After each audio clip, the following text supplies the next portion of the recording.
Coming up next, cartoonist Linus Moore of Larkspur doing the weather with the help of his weather bird. That's right, his weather bird. And then a computer expert and an engineer teach Mike Hegedus the joys of windsurfing.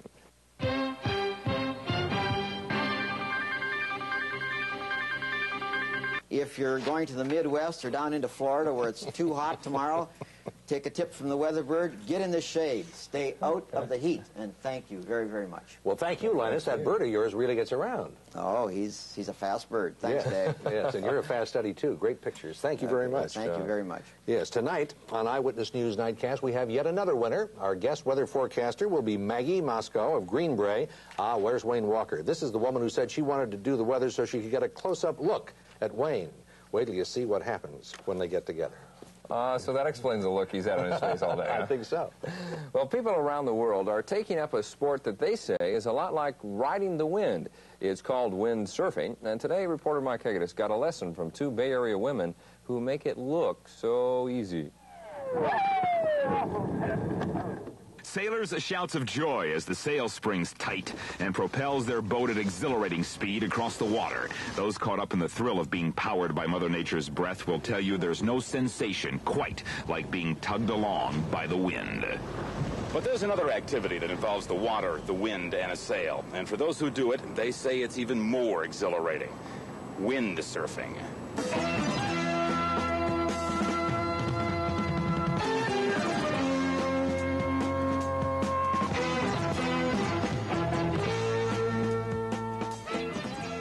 Conceived by a computer specialist and aeronautical engineer in 1968, the windsurfing rig currently serves as water-bound footing for over 250,000 enthusiasts around the world. Today, we're going to teach you about the windsurfer. I'm going to give you a little bit of a history on how it was invented, parts of the windsurfer, the different parts of the board. 29-year-old Marilyn Burdine. You had problems yesterday standing up. I think it's going to happen when you have wind.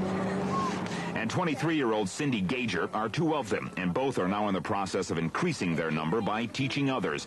Gager has been windsurfing for 2 years, but it wasn't exactly love at first try. I couldn't stand on it. I kept falling over backwards every time I picked the sail up, and I finally got the board into shore, stormed off, and I said, this is the dumbest thing I've ever done in my whole life. It takes 2 days to complete the course given through Bay Windsurfing, the first such school in the country. And it's a good idea to listen up. The easiest way to look is to look at any ripples that might be on the water. If my back's over here, you stand behind me, because that means the sail's always in front of me. You always want to make sure that you're pulling straight down instead of pulling over that loop, because if you don't, that plastic handle might break. Was it Steve? Steve? It's Fred. Yeah. Fred. John. They look like they caught it all, don't they? Chris, did you check the video master as well? Lesson 1 over. Lesson 2 involves the wet stuff. By now you know windsurfing is a cross between snow skiing and hang gliding. The board is a plastic-covered foam-filled object slightly bigger than a surfboard. And whatever you do, don't forget about the wind. A lot of it is the wind. You have to know how to handle the wind with the sail. Windsurfing. If you can pick it up, it's quite a way to spend a hot summer day. Carry me along. Oh, hot summer day. Carry me along.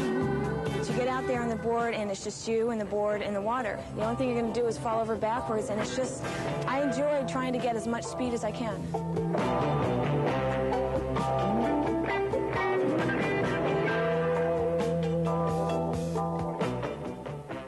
By the way, while some folks pick it up quick, there are others It's so easy. So simple.